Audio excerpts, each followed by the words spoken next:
À 7000 km de Paris, Cayenne. Pour beaucoup de métropolitains, la capitale de la Guyane dévoile ses charmes à travers les étals des marchés colorés. Mais derrière cette image se cache une autre réalité. Consommation de drogue, pression migratoire venant du Brésil et du Suriname. En quelques décennies, Cayenne a basculé dans une violence quotidienne et est devenu le territoire le plus meurtrier de France. Un niveau de criminalité qui occupe quotidiennement les gendarmes d'élite du GIGN de Guyane. Samedi, 9h du matin. Caserne centrale de la gendarmerie de Cayenne. Laurent, chef de groupe à l'antenne GIGN, vient d'appeler le groupe d'alerte.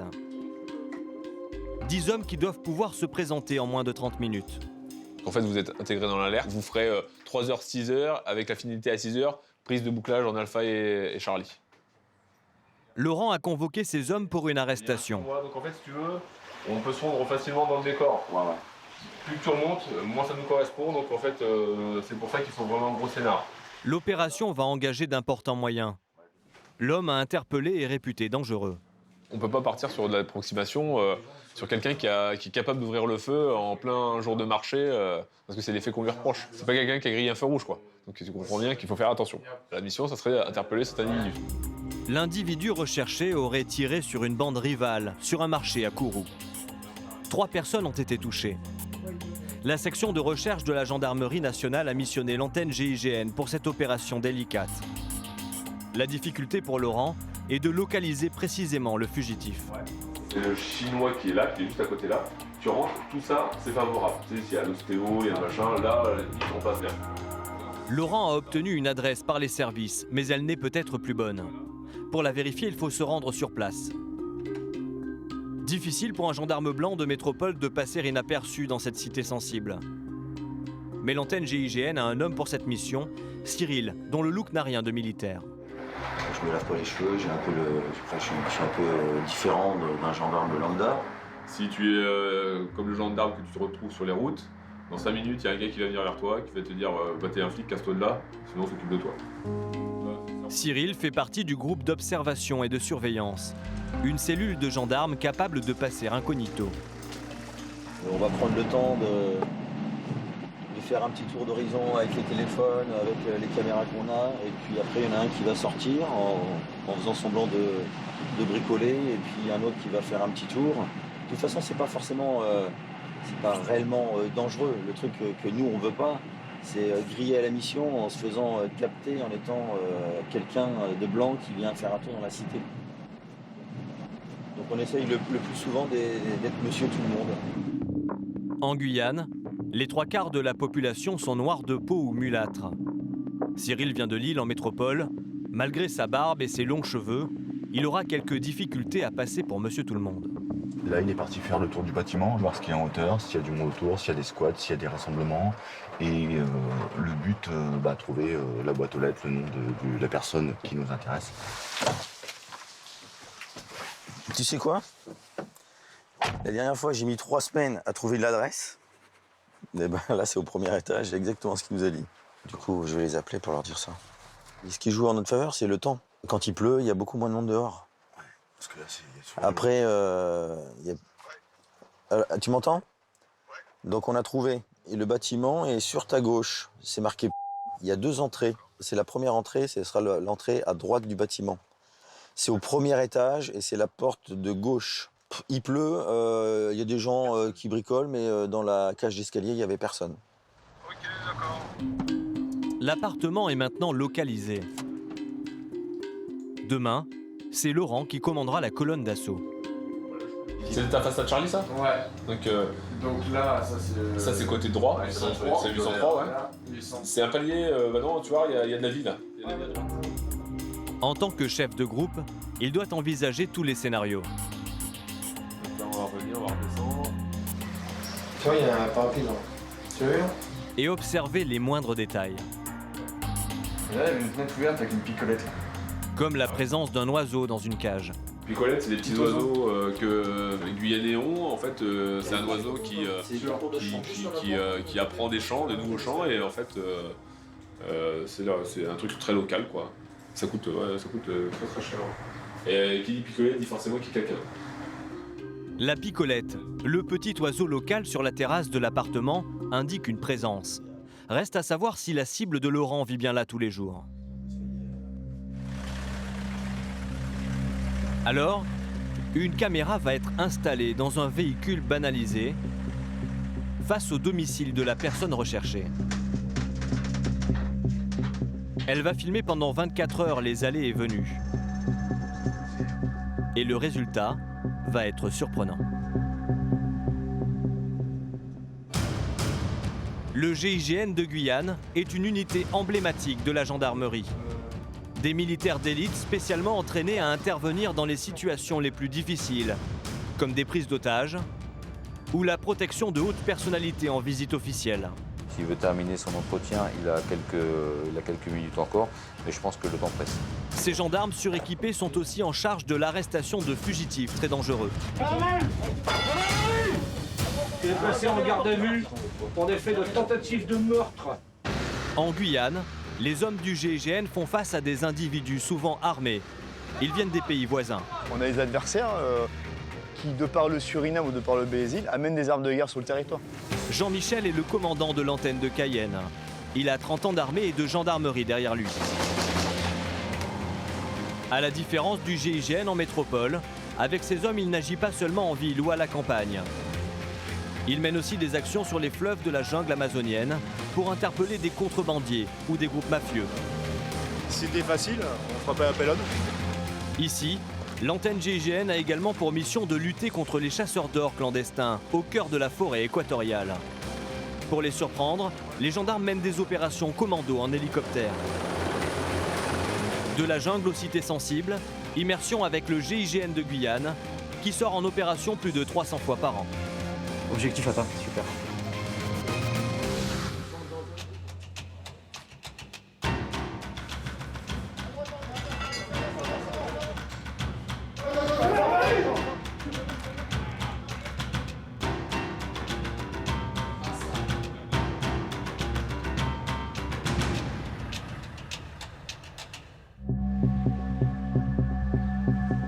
Retour à la caserne centrale de la gendarmerie de Cayenne. Depuis 24 heures, le groupe d'alerte de l'antenne GIGN est activé. Les gendarmes doivent arrêter un individu armé et dangereux. Un homme qui aurait tiré un jour de marché sur une bande rivale. Depuis la veille, une caméra a filmé en continu le domicile présumé de l'individu à interpeller. Il faut maintenant récupérer les images pour vérifier qu'il habite bien là. Mais l'exercice n'est pas facile. Si les gendarmes se font repérer, la cible pourrait s'enfuir.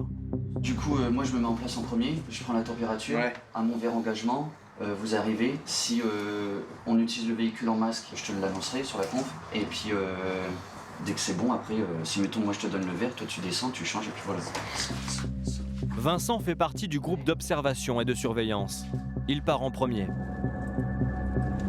Pour récupérer une caméra, un dimanche en plein jour dans une cité sensible, c'est l'homme qu'il faut. Il a un bon gabarit.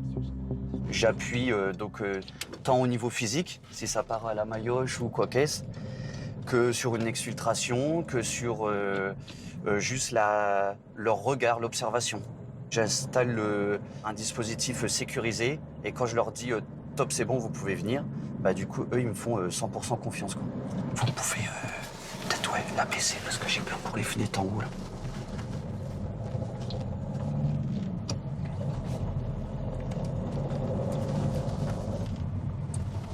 Ok. Évitez de rester isolé en véhicule. Toujours un peu dans la masse. Ok. Bon, c'est bon, là, je suis arrivé. Ouais. Toi, quand tu vas rentrer dans le véhicule, si tu rentres par la porte latérale arrière droite, forcément, tu auras un véhicule aussi sur ta droite, donc c'est pas mal. Et moi, j'ai un visu sur le bâtiment. Tu sais, celui qui fait l'arc de cercle. Alpha, j'ai pas de visu. Donc vous, si vous venez, il faut vraiment un visu sur Alpha. Là, il y a juste un pèlerin qui étend son linge. mais il fait pas plus attention que ça. Ok, ça marche. C'est bon, un vert engagement.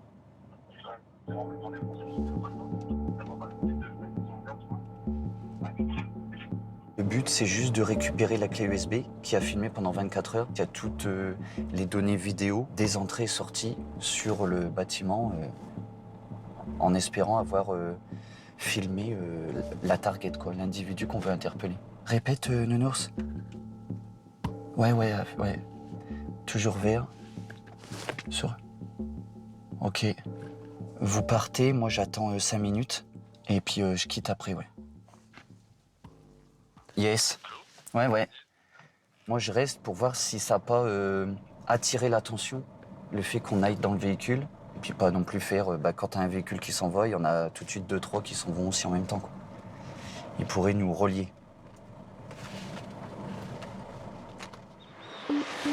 Une demi-heure plus tard, c'est l'instant de vérité. T'as quoi toi? La mise en place. T'as la mise en place, donc t'as midi, c'est à quelle heure? Ouais, je commence à 12h15. 12-15, ouais. Les gendarmes se sont répartis les 24 heures d'images à visionner. Il ne faut rien laisser passer. Donc en gros, ils font le travail de fourmi là, et moi je le synthétise. Donc du coup, on a dit midi, minuit et minuit, midi aussi. 6h, là, le seul truc que j'ai, c'est un aller-venu à 4h21. Ah, toi tu termines à 6h, c'est ça? Ouais. Ok. Laurent et son équipe vont aller d'espoir Ouais, tu l'as même mieux. en désillusion. Bah, ça fait plus. Ouais, non, c'est pas lui. 12,55, homme, âge mûr. Âge mûr, sort, ok. Attends, je finis juste ma ligne. Moi, j'ai une femme qui sort, là. Ouais. 5,56. Et enfin, un homme ressemble au suspect. Attends, vas-y, fais voir. Tu vois? Ah. Alors attends, on va y aller tranquillou. Hop. Ouais, c'est bien c'est tout bon. à l'heure, mais... Ok. Donc, Quand même d'exploitation. ouais. Parce que peut-être qu'il va revenir avec des potes. Là, il sort, il rentre. Ah, il sort les poubelles. Il sort les poubelles. Il sort les poubelles, mais il a le collier, quoi. Ah, après, il est collier, quoi. Après, bon, c'est un collier, mais... Ah, si, c'est lui. Ouais, ok. C'est votre homme? Ouais. Il a quand même, morphologiquement, il y ressemble, il a des accessoires. C'est pas du 100%, mais on est quand même sur un bon 80%, quoi. À 80%, une décision doit être prise. Et ça, c'est la responsabilité d'un seul homme. Et on vient de retrouver un truc à 38, là. Alors, à 28, regarde, tiens, remontre quand il est chimé, s'il te plaît. Le commandant de l'unité, Jean-Michel. À minute 37. Et On y va. ouais, Ouais, on y va. ok. La décision est prise. Le commandant veut une intervention immédiate. Pas question d'attendre le lendemain matin comme cela se pratique habituellement. Cette fois, l'individu est trop dangereux pour laisser passer une occasion de l'interpeller. L'articulation, cellule bouclier, il y aura Jean-Mi, il y aura moi derrière, tu seras juste derrière moi, ou alors derrière Jean-Mi, d'accord? Et les fracs en dernier, ok? On va monter l'escalier, le bouclier va prendre appui sur la 802, et on va tous passer derrière, d'accord? Tu te poses devant le 802, paf, ça tourne, ça passe derrière, tu vois que les fracs se mettent en place, tu recules, tu la laisses travailler, et après on y va. Les gendarmes utilisent un véhicule banalisé pour rejoindre le cœur de la cité sans se faire repérer. Allez, les gars, on se concentre, on y va. Allez, gars, on se remémore ses places, ce qu'on doit faire. Les fracs, action de les fracs. Tu jettes juste un coup d'œil, ça c'est en place. Ça sera le temps. Le commandant Jean-Michel donne ses dernières instructions. Après, Polo, on sait pas ce que c'est l'appart, donc on fait de la force souplesse, hein, Polo? On sait pas ce que c'est l'appart, hein, donc ce sera toi nos yeux et qui va diriger la colonne d'os. À gauche en sortant.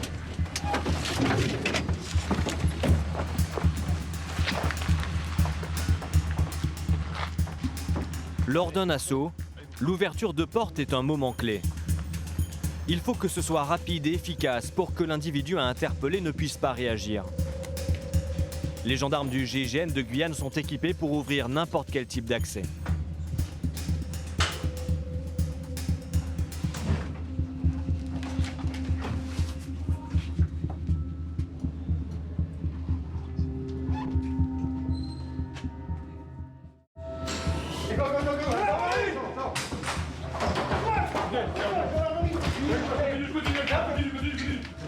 Le commandant Jean-Michel et son groupe ont pénétré dans l'appartement.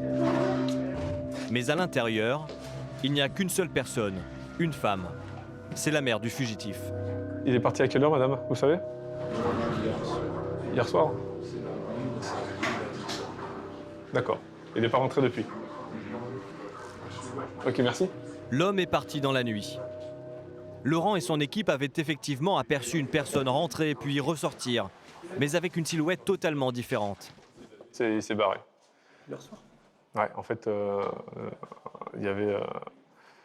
on a vu un mec, tu sais, à minuit 28, on a vu un mec complètement chimé remonter. On l'a revu ressortir 5 minutes plus tard, mais tu sais, tout frais, quoi. Quelques instants plus tard, coup de théâtre. La mère du jeune homme reçoit un appel. Dépêche-toi de venir. C'est son fils. Tu es où là? Eh ben dépêche-toi, dépêche-toi. Elle le sermonne au téléphone. Tu devais aller auditionner. Mais pourquoi tu n'as pas été auditionné? L'enquêteur de la brigade de recherche prend le relais. Il veut profiter de cet appel pour le convaincre de se rendre. On veut te voir, d'accord? Parce qu'on a des choses à te demander. Ok? Donc là, on va pas bien conscience, donc tu le fais rapidement. Donc à 17h30, tu te pointes là-bas à la Madeleine, d'accord? C'est dans ton intérêt, hein? Eh justement, donc dépêche-toi. Ok? Je t'attends là-bas, moi. L'enquêteur pense avoir persuadé l'individu. La permission? La Madeleine? Ouais, on va aller à la Madeleine, ouais. Vous allez venir avec nous là-bas? Lolo, on relève le discours. Les gendarmes le savent. Sous la pression des familles, il arrive qu'un fugitif se rende. On a réussi à avoir le contact téléphonique. Il y a eu une discussion qui s'est engagée avec les enquêteurs. Et très souvent, comme ici, des fois, la négociation peut faire qu'ils viennent se rendre. Effectivement, 2 heures plus tard, le jeune homme de 19 ans s'est rendu et a pu être auditionné. Niant son implication dans les tirs, il a été relâché en attendant la poursuite des investigations. Lors des phases d'assaut, la maîtrise du tir est fondamentale. Pas une semaine sans que les hommes du GIGN de Guyane s'entraînent. Des séances de tir à balles réelles pour être au plus proche des conditions d'intervention. Jean-Michel, le patron de l'antenne, vise la perfection. Donc nous, l'erreur, elle n'est pas permise. Lorsqu'on est amené à faire usage de notre arme, le secteur, il est pas libre. Il y a un environnement, il n'y a pas forcément que la personne sur qui on doit faire usage de notre arme qui est présente. Il y a d'autres personnes. Et le but, c'est vraiment faire un tir sélectif et ne pas blesser des personnes qui sont pour rien, ou un otage, par exemple. Aujourd'hui, la cible n'est pas un terroriste, c'est en quelque sorte un collègue de travail. C'est 3-4 gendarmes qui ont été sélectionnés au sein de la gendarmerie, puis ils ont mixé les visages pour pouvoir faire les cibles. C'est pas autorisé de mettre un véritable visage unique. Jean-Michel est un expert en tir. Aucun détail n'échappe à sa vigilance. Il a été plusieurs fois garde du corps, notamment dans des ambassades. C'est venu carrément désépauler, et plutôt que faire un changement de main. Et là, du coup, tu gardes ton épaule. Là, j'ai changé d'épaule, mais j'ai pas changé de main. T'as pas changé de main, ouais, tu aurais dû changer de main. Il faut que les gars ils respectent une ligne parce qu'il y a quand même ce bouclier balistique qui est censé arrêter tout type de calibre. Donc si le gars il sort du bouclier, il sera plus confortable pour acquérir la cible, c'est qu'il s'expose. Donc le but c'est de trouver le compromis entre s'exposer le moins et avoir des tirs efficaces. Gauche. Alors que le groupe d'alerte s'entraîne, d'autres gendarmes de l'antenne GIGN sont envoyés en forêt. Pour une des priorités opérationnelles en Guyane, la lutte contre l'orpaillage illégal. Dans la forêt amazonienne se trouve l'une des plus grandes réserves d'or de la planète. Pour trouver le précieux métal, des chercheurs d'or illégaux, les garimperos, fouillent la terre et abattent des hectares de forêt. Ils déversent des litres de mercure pour agglomérer les paillettes d'or. Cela crée un désastre écologique majeur. Ils sont environ 10 000, pour la plupart venus du Brésil, à espérer faire fortune. Ces travailleurs sont souvent exploités par des bandes mafieuses et armées. Il n'avait pas l'argent pour aller à l'école, pour se former. Donc il est venu ici pour chercher de l'or parce qu'il dit qu'ici la vie est plus facile qu'au Brésil. tout de suite, il s'empare de la zone vie. Nous, secondant, il s'empare de la zone chantier. Depuis 10 ans, l'opération Harpie lutte contre cette catastrophe en déployant des centaines de militaires. Dans cette guerre contre l'orpaillage illégal, le GIGN de Guyane est en première ligne.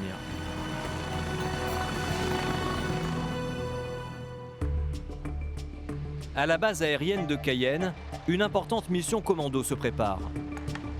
Une spécialité de l'antenne GIGN, des opérations coup de poing contre les orpailleurs. Le chef de mission, c'est le capitaine Nicolas, un jeune officier récemment sorti de Saint-Cyr. Il a reçu du renseignement militaire des informations sur des activités illégales à 1 heure d'hélicoptère de la base. On a repéré plusieurs sites de travail, donc avec des moteurs, avec des zones vives à proximité. Donc l'objectif, ça va être de s'emparer de ces sites le plus rapidement possible. Donc on va jouer sur l'effet de surprise. Ça nous permet en fait en quelques minutes de prendre position sur les lieux de travail des Garimperos. Parmi les gendarmes choisis pour cette mission, 3 chargeurs garnis, faux thermique, une fume. Il y a Tom. Avec son mètre 93, en forêt, c'est un militaire qui en impose. C'est la masse. Ouais, ça m'étonne pas. Mais ça lui donne aussi un privilège dont il se passerait bien. Merci, pas de problème. Ah, j'ai le GPS aussi. T'es au taquet là. Sans toi, la mission ne se fait pas. C'est souvent lui qui emporte le plus de matériel sur le dos. Voilà, j'ai une radio, une grenade de désencerclement, un GPS et un téléphone de satellite, un pot thermique donc, pour cramer les moteurs et une masse pour casser les moteurs pour pouvoir émettre le pot thermique. Voilà. On est pas mal. Tom va devoir porter plus de 20 kilos. Le site que le renseignement militaire a repéré est situé à 180 km au nord de la position de départ. Des chasseurs d'or, les Garimperos, ont été aperçus lors de vols de reconnaissance. Et effectivement, arrivé sur zone, la forêt est dévastée. Vu la couleur de l'eau, il n'y a aucun doute. Là, tu vois la différence de la flotte là? Ouais, elle est bien noirâtre quoi. Donc là, tu sais que ça recule. Ah, tu sais que ça brasse. Et quand on fait marron comme ça là, c'est... Ah, quand c'est marron comme ça, c'est que c'est orpaille là. Il s'agit bien d'un site d'orpaillage illégal. Pour surprendre l'adversaire, le capitaine Nicolas doit agir au plus vite. Là, on va avoir une machine qui va se mettre en appui avec des tireurs embarqués pour sécuriser la dépose. L'objectif, c'est de réduire au maximum cette phase d'observation pour les prendre par surprise, pour ne pas que les Garimperos aient le temps d'emmener leur matériel. Nicolas doit déposer son unité en moins d'1 minute. Il te guide, là, il s'est mis en appui sur la zone de posée. Donc au niveau, c'est 9h, ouais, là où il s'est mis en appui. Ok, donc c'est au plus loin là-bas, ça marche. Cette phase de dépose est la plus délicate. Les gendarmes sont à découvert et peuvent être pris sous le feu de l'ennemi. Protégés par des tireurs embarqués, Nicolas et Tom font leur progression. Et à moins de 100 mètres de là, hey, Tom a la confirmation que le site est bien en activité. Cet homme est un Garimpero. Civil. Tom va essayer de lui soutirer des informations. Il est marié à une Brésilienne et parle parfaitement le portugais. Tem muito pessoal aqui? Quantas pessoas? Só 5? Aonde é o Cure-Hotel? Lá na frente. Ils sont 5 ici. Alors, quand tu nous as vus, il est parti une fois qu'on est à côté. Bon, il a dit ça sert à rien de courir. Pas moi qui travaille ici. C'est difficile? Difícil. Muito difícil, muito duro para furar. É um madeiro muito duro, tá cheio de terra. Ah, Pierre, la terre elle est dure, donc ils ont du mal à la péter. Aqui é mais facilidade que no Brasil, né? Para ganhar o dinheiro. Il n'avait pas l'argent pour aller à l'école, pour se former. Donc il est venu ici pour chercher de l'or parce qu'il dit qu'ici la vie est plus facile qu'au Brésil. Et qu'ici il peut marcher avec ses bijoux, avec ses montres en or, on le braque pas, alors qu'au Brésil, vraisemblablement ce serait le cas pour lui. Ce Brésilien ne sera pas arrêté. La priorité aujourd'hui, c'est la destruction des outils de travail. Détruire un maximum pour frapper au portefeuille. Son moteur ne travaille pas. Le moteur, ça permet de pomper la flotte pour envoyer jusqu'à la lance moniteur et du coup casser la pierre pour chercher l'or. Donc s'ils n'ont pas de moteur, ils n'ont pas de lance. S'ils n'ont pas de lance, ils ne cassent pas la pierre. S'ils ne cassent pas la pierre, ils n'ont pas d'or, donc ils ne peuvent pas travailler. Ils ne gagnent pas d'argent et ils ne peuvent pas manger. Et c'est un des trucs qui coûte le plus cher. Bon là, c'est un petit moteur, hein. C'est un monocylindre, ça va... Je sais pas, ça va jusqu'à quoi, des 6-8 cylindres, ça va, Eric? Ouais, voilà, 6 cylindres. Ça commence à coûter du pognon et voilà. Un site d'orpaillage, ce sont plusieurs hectares de forêt déboisée. 100 mètres plus haut, c'est un moteur 4 cylindres qui a été découvert. Un moteur qui en forêt vaut près de 10 000 €. Le détruire, c'est un travail sur mesure pour Tom. Mais même pour une montagne de muscles, l'effort est conséquent. Il fait 35 degrés à l'ombre et il y a 80% d'humidité dans l'air. C'est très contraignant, la chaleur, l'équipement. Faut taper avec dessus. En plus, tu vois, la position, c'est à moitié stable le truc, donc pas toujours facile. Tu voudras le tourner après?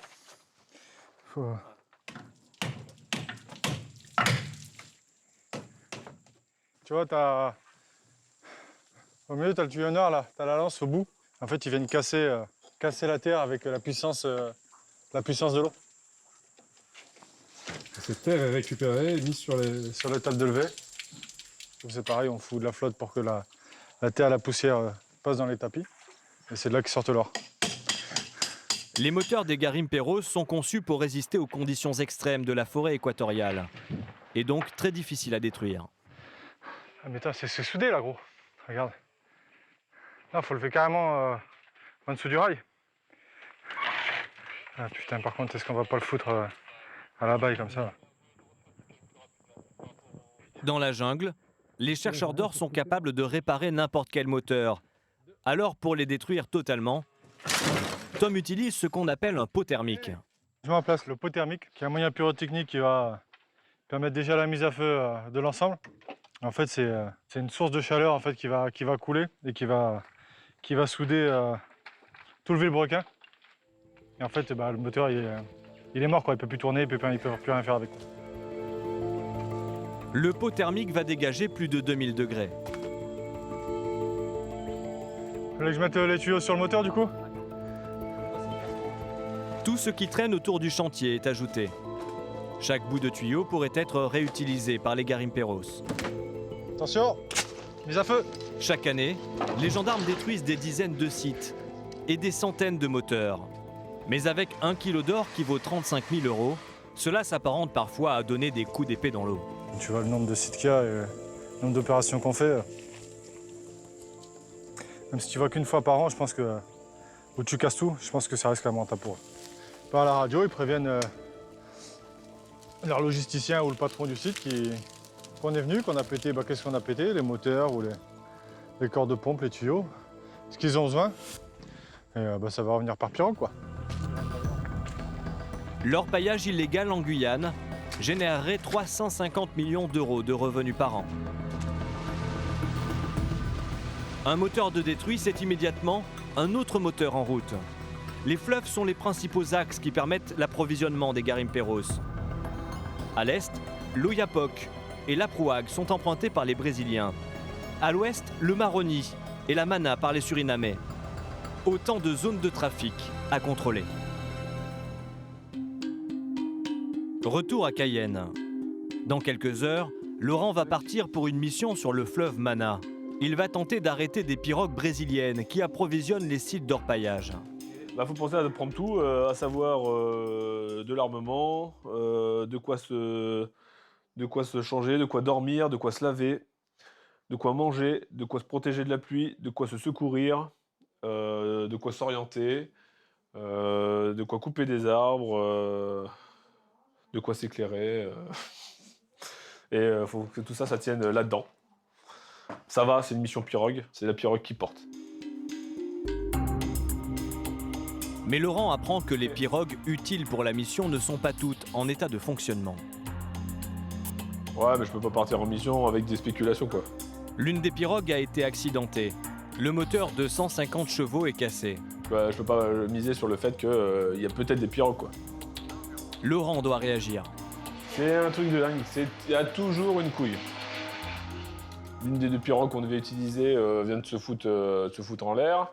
Bon, il n'y a pas de problème pour les piroguiers, mais bon, même eux, ils ont pris un coup de pression, là. Donc là, ils ne peuvent pas remonter en pirogue pour aujourd'hui. Et après, c'est les moyens. On a plus qu'une seule pirogue, donc il faut vite qu'on récupère un autre moteur, enlever le moteur 150. Donc ça ne s'enlève pas comme ça, le moteur 150. Donc il faut vite qu'on récupère d'autres moyens, et voilà. Donc là, ton gars, il peut faire quoi? Il peut juste déposer 85 pour qu'ensuite nous, En quelques minutes, Laurent appelle plusieurs contacts et il trouve une solution. Un nouveau moteur, un peu moins puissant, mais il fonctionne. C'est ça la vraie mission, c'est parer aux soucis. Parce que autrement, c'est trop facile. Hein. Donc ouais, on va faire monter un autre moteur qui a été testé, on va déboulonner le 150, et puis voilà, on va se réadapter, quoi. Alors, si on s'arrête au moindre problème mécanique, on fait aucune mission, quoi, ici. Hein. Donc il n'y a pas de problème. Laurent et ses hommes partent à 3 heures de route de Cayenne. À 150 km au nord-ouest de la capitale, l'armée a installé une base permanente. Ici, militaires et gendarmes travaillent conjointement pour contrôler cette zone de trafic. Sur les fleuves, la menace est souvent difficile à évaluer. Qui est un paisible voyageur? Qui est un trafiquant? Pour Laurent et ses hommes, la seule manière de le savoir, c'est de les contrôler systématiquement. Gendarmerie nationale, bonjour messieurs. Oui. Vous venez d'où là? Délices. Délices. D'accord, ok. Vous y êtes pourquoi? Mon frère a un site là, sur Délices et il attend le permis pour travailler. Sur cette embarcation, 3 Guyanais, apparemment sans histoire. Rien de suspect dans leur bidon. Mais Laurent le sait parfaitement, ce type d'intervention permet parfois de recueillir du renseignement. Ils sont à Tamanoir ou ils sont passés? Ils sont à Tamanoir. Nous, on dort un peu plus bas. On est passé, on a vu les pirogues à côté. Ils étaient quand vous êtes partis là ce matin? Ouais. Donc c'est les Garim? Les Brésiliens? Les Brésiliens, ouais. Avec, ils ont quoi comme motorisation? Je sais pas. Ah, des machines. Ah, c'est une 85. C'est bon. Nous, c'est une 85, ouais. Mais eux, ils ont quoi? Ah, 85. D'accord. Donc à Tamanoir, il y a 2 pirogues. Oui. 2 pirogues de Brésiliens à 1 heure de navigation, ce sont sans doute des trafiquants. Tous les gens qu'on rencontre, c'est forcément des sources de renseignement. Qu'elles soient fausses ou vraies, il y a toujours un petit élément à récupérer. Et puis voilà, donc là c'est intéressant parce qu'il nous confirme la présence de 2 pirogues.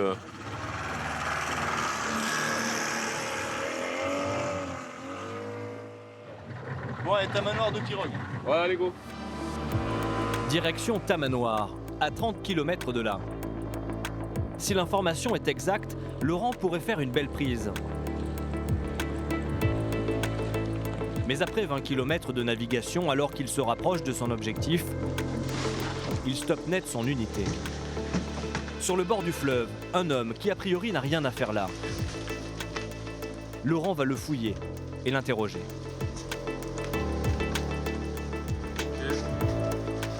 Il ne parle pas portugais, mais dans son équipe, il y a un lusophone, Cédric.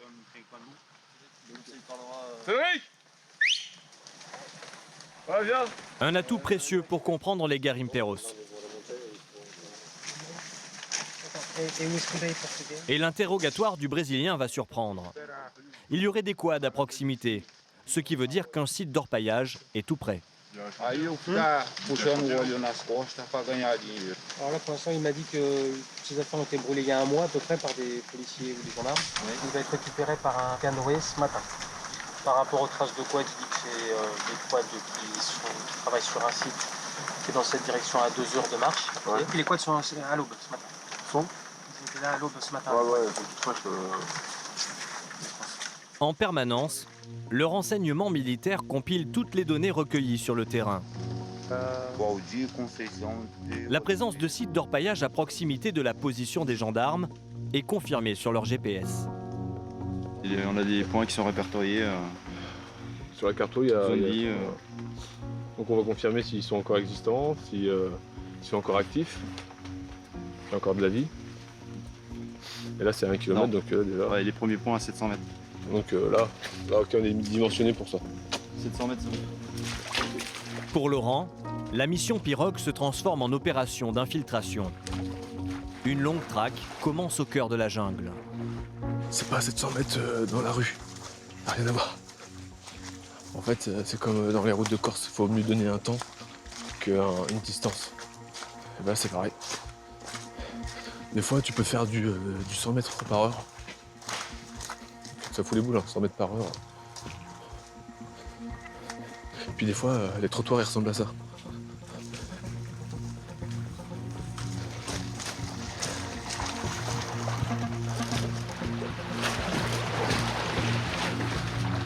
Au fur et à mesure de la progression, les indices laissés par les garimperos sont de plus en plus nombreux. Regarde, il y a le passage là. Hein? Là, tu vois que ça a été frotté là. Puis c'est bien plat. On a une piste avec des traces fraîches. On a un renseignement sur un garimpe hein, qui nous dit qu'il y a un site à 2 heures. Mais là, le but pour nous, c'est vraiment de mettre des coups de sonde et d'être sur le cours d'eau principal.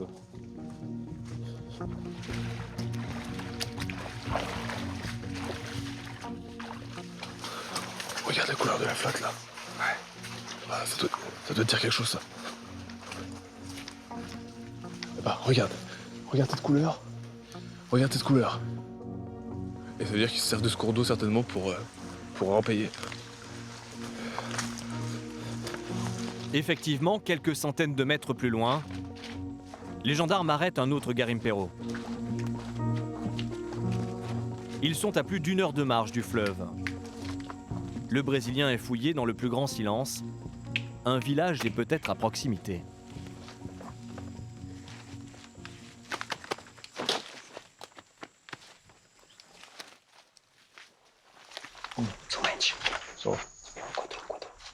Et quoi? 200 mains quad. D'accord. 200 mains quad, 1 heure de marche.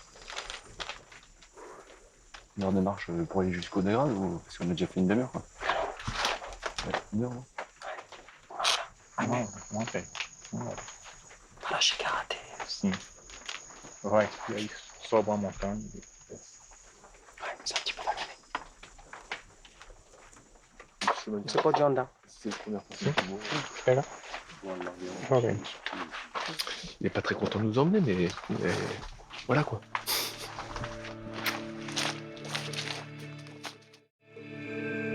La présence du quad est confirmée.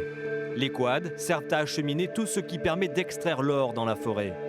Il y a forcément un site d'orpaillage clandestin à proximité. Le but c'est de se mettre dans des sites où on ne peut pas les trouver. Donc en fait, on repousse, il repousse, on repousse, il repousse, et voilà.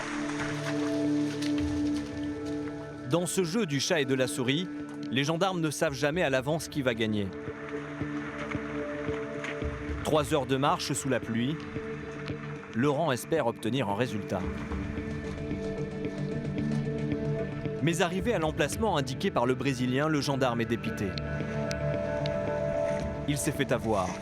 Le site est visiblement abandonné depuis longtemps.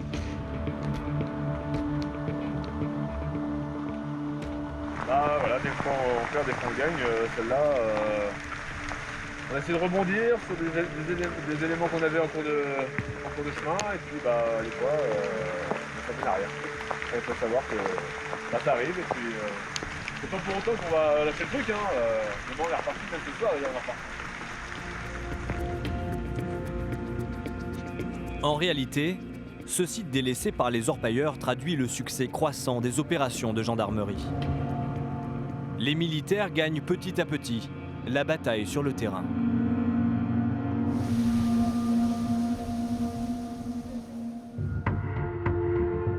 En Guyane, les 50 gendarmes du groupe d'intervention ont une activité intense. À seulement quelques kilomètres du lieu où Laurent vient d'intervenir, la commune de Saint-Laurent-du-Maroni. Au nord-ouest de Cayenne, cette ville connaît depuis quelques années un essor de la délinquance. Uniquement séparée du Suriname voisin par un fleuve, beaucoup de criminels trouvent ici la facilité de commettre des délits et de s'enfuir en franchissant la frontière. À la brigade de Saint-Laurent-du-Maroni, Cédric vient d'arriver pour une affaire particulièrement grave. L'antenne GIGN a été appelée, des coups de feu ont été tirés. Donc là, sur les faits, par rapport à ce que j'ai vu, sur le message, la demande de concours, il dispute, il part, il revient, et là, ils sont 3. Ouais, ils sont 3. Donc hier, moi, la victime... Ils sont 3 et c'est lui qui tire. Voilà. Il ramène un... Et l'arme utilisée, c'est une arme de chasse. Ouais, apparemment. J'ai donné les photos. Bonjour, c'est vrai. C'est l'adjudant Pascal de la brigade de recherche qui a demandé le renfort du groupe d'intervention.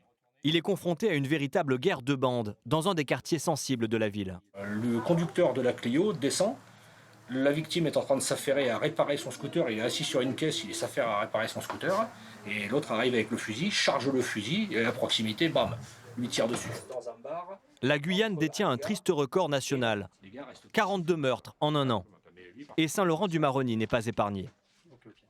On commence à monter en puissance là sur l'ouest guyanais, dans la sortie des armes. On en est déjà là dans le quartier de la Charbonnière. En moins de 2 mois, on a eu quand même 3 faits avec des jeunes filles qui ont été en dommages collatéral, qui ont reçu aussi du plomb.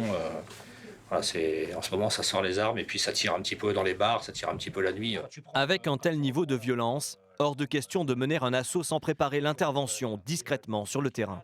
Donc la maison, elle est située ici, tu as un grand chemin qui arrive jusqu'au bord de la route là. Et après, tu as la possibilité d'accéder jusqu'à la Balatée. C'est grillagé, on peut accéder derrière facilement. Tu peux y accéder derrière, c'est ouvert, ouais. Il y a des cabanons autour ou pas? Moi, j'ai pas vu de cabanon. Problème, pour Cédric et ses hommes, pas évident de se fondre dans le paysage. Il y a toujours du monde dans les quartiers, partout. Tout le monde parle, tout le monde est de la même communauté ou de la même famille. Donc dès qu'il y a un élément qui est un peu différent ou qui n'a rien à faire dans le secteur, ça parle automatiquement. Le quartier de la Charbonnière est un quartier Bushinangé.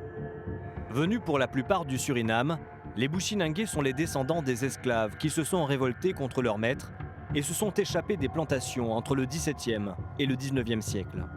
Dans ce faubourg de Saint-Laurent-du-Maroni, différentes ethnies cohabitent et souvent s'affrontent, rendant le travail des gendarmes très compliqué. Donc là, la difficulté pour nous, c'est la reconnaissance. On ne peut pas faire plusieurs passages avec le véhicule, parce que le véhicule va faire tâche directement dans le décor. Un premier passage, un deuxième, là ça va commencer à faire tilt au niveau du quartier. Donc là je préfère envoyer mes camarades à pied faire un petit jogging, et ils auront un bon visuel pour me dégrossir un peu la zone. 20 minutes plus tard, Cédric est de retour à la caserne avec ses collègues. Sur place, les lieux ont bien changé par rapport aux photos d'archives de la gendarmerie. Ouais, la deuxième baraque, moi je la vois plus derrière, non, qu'à côté. C'est une vieille photo. Hein. Pour moi, celle-là, elle n'y est pas. Non. Maintenant, t'as une derrière, en fait. T'en as une qui est comme ça, là. Assez en longueur. Collée. Ouais. Là, t'as une toute petite. Comme ça. Après, de là, ça paraît c'est clôturé, mais c'est ouvert aussi. Là, on fait un plan des lieux, un plan de masse. Donc là, j'ai mon chef d'observation qui est venu sur les lieux. Donc il est plus à même de me faire le crowbar. Et par rapport à ça, il y a une manœuvre qui va être établie. Un GM, celui-ci plus celui-là, et Jean. Que toi, si tu es ici, c'est un peu plus délicat. Il faut faire que tu gères l'ensemble qui est là. Tu as beaucoup trop d'ouverture. Le mur qui est là, le bâtiment, annexe 1 et annexe 2. L'assaut s'annonce compliqué et va demander l'intervention d'une douzaine d'hommes. Les renforts sont arrivés de Cayenne. Dans quelques heures, Cédric conduira sa colonne. Ouais, on dort sur la terrasse quand on vient à Saint-Laurent. Habituellement, on dort ici, on installe les hamacs. Juste le temps provisoire et puis pouvoir faire l'opération demain matin. Comme ça, on se donne rendez-vous avec les enquêteurs et les personnels qui sont en renfort directement ici pour faire le brief. C'est un gain de temps pour nous. C'est pas mal nos chambres là. Il n'y a qu'ici on fait ça. Hein. On s'installe rapidement, n'importe où. Et on est autonome et voilà, on n'a pas besoin de faire des réservations sur des logements, tout ça. C'est la partie super du boulot quoi. C'est pas ce qu'on va faire le lendemain, mais voilà, on est dans un cadre un peu atypique. Ça change la métropole, quoi. Même au bout du monde, une arrestation domiciliaire se fait dans le cadre strict de la législation française. Hors de question, sauf circonstances particulières, d'interpeller à n'importe quelle heure. Cédric de David pour TX.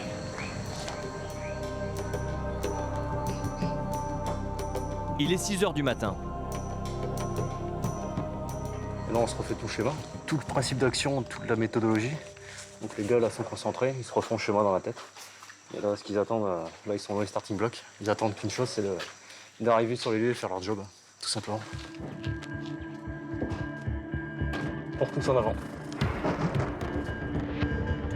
Malgré les repérages, on rentre dans la rue et l'attention portée à l'observation du domicile de l'homme armé à interpeller, il reste pour Cédric et les enquêteurs une inconnue. L'individu sera-t-il chez lui? Avec la plus grande prudence et dans un silence absolu, la colonne d'assaut progresse.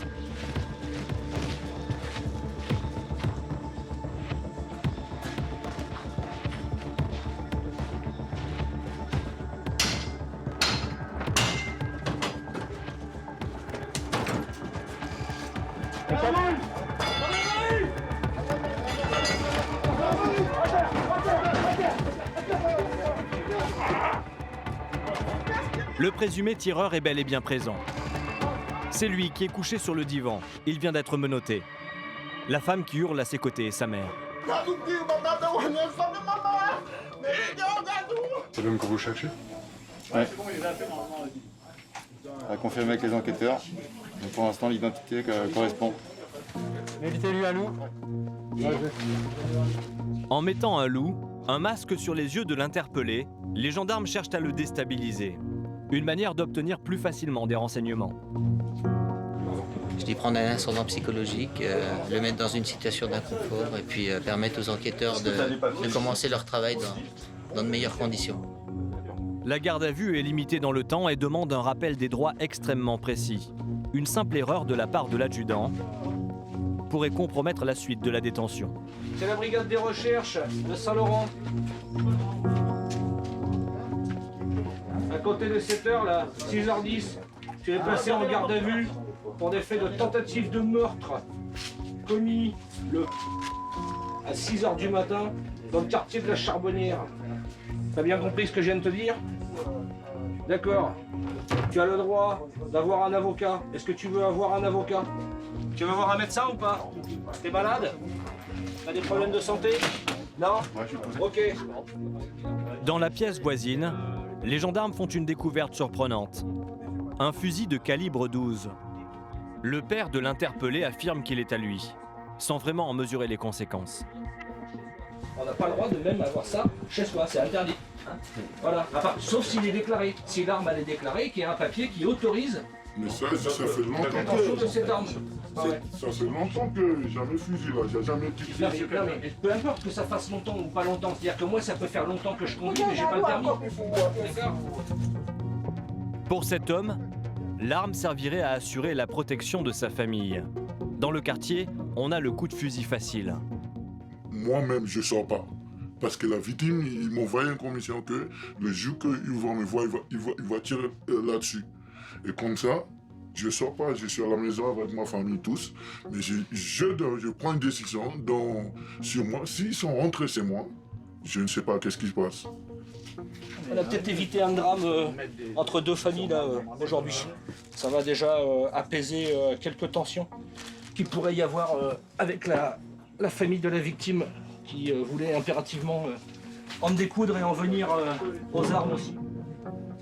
La suite là pour nous, ça va être la phase perquisition hein, pour essayer de découvrir éventuellement des objets qui pourraient nous intéresser, et peut-être dans d'autres faits aussi.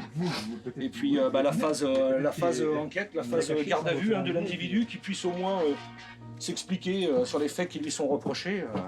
Il peut peut-être avoir une explication plausible. Hein. 1 mois et demi plus tard, le jeune homme interpellé passera au tribunal de Cayenne. Les faits qui lui sont reprochés entraîneront une condamnation à 4 ans de prison. C'était la 3e interpellation de Cédric cette semaine. Il n'en avait parlé à personne, Mais il craignait un échec. L'absence du tireur présumé à son domicile.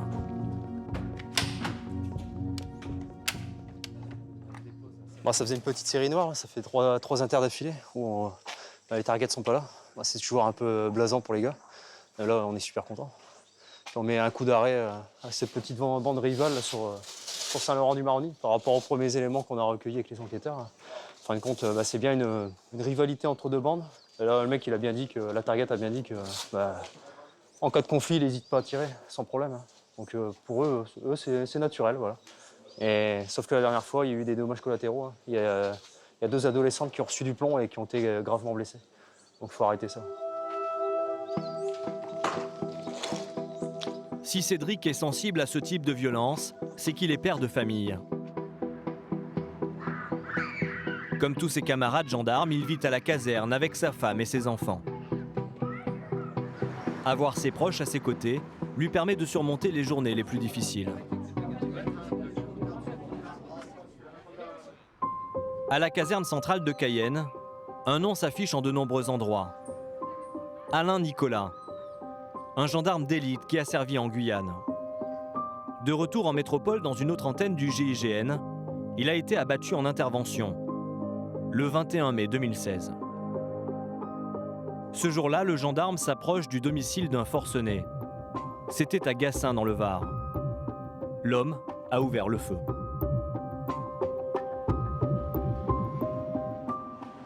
Jean-Michel a été son commandant, ils étaient devenus très proches. Chaque année, à cette date, il lui rend hommage. Ouais, il y a plein de souvenirs qui reviennent en mémoire, des inters en commun, et puis on s'est tous retrouvés à Orange pour son enterrement. C'est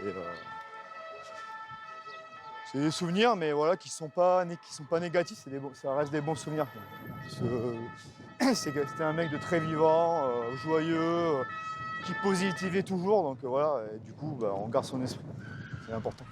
Ce type d'hommage pourrait se faire entre gendarmes, au garde à vous, le doigt sur la couture du pantalon. Mais Jean-Michel, le commandant, préfère que cette journée de souvenirs se fasse plus simplement, dans la bonne humeur et en famille. On fait venir les familles, parce qu'on est une grande famille, quoi. Quand les gars ils partent en inter, les familles elles sont là, et on vit tous dans la même caserne, donc on est amené à se rencontrer en permanence. Parce que par exemple, quand il y a un coup dur, comme est arrivé à notre ami Alain, voilà, après il faut aller voir la famille, et donc c'est là que toute la cohésion se fait. Et si la cohésion on arrive à la faire avant qu'il y ait un événement grave, c'est parfait. Donc merci à tous pour votre présence. Nous allons procéder à une petite remise de gerbes sur le bâtiment qu'on avait baptisé au nom d'Alain. À l'issue du dépôt de gerbes, je demanderai juste de garder le silence pendant une minute.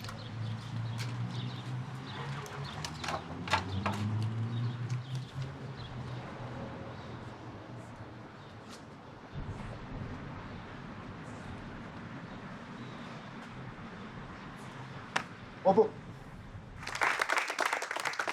Merci à vous. Je propose qu'on se retrouve au niveau du petit carré pour commencer les festivités. Merci.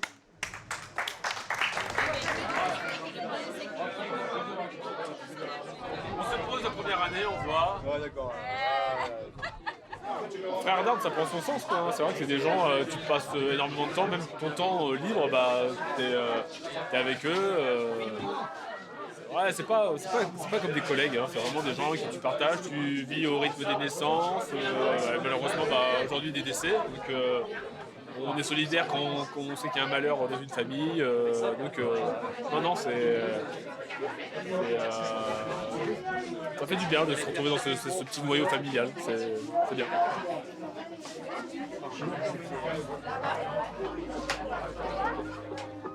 Ces 3 dernières années, 34 gendarmes ont perdu la vie en service sur le territoire français.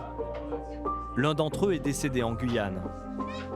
Dans ce département, qui est l'un des plus criminogènes de notre pays, l'antenne du GIGN est particulièrement sollicitée. Entre interpellations d'individus dangereux, transfert de détenus ou lutte contre leur paillage clandestin, ces 50 gendarmes d'élite effectuent plus de 300 opérations par an.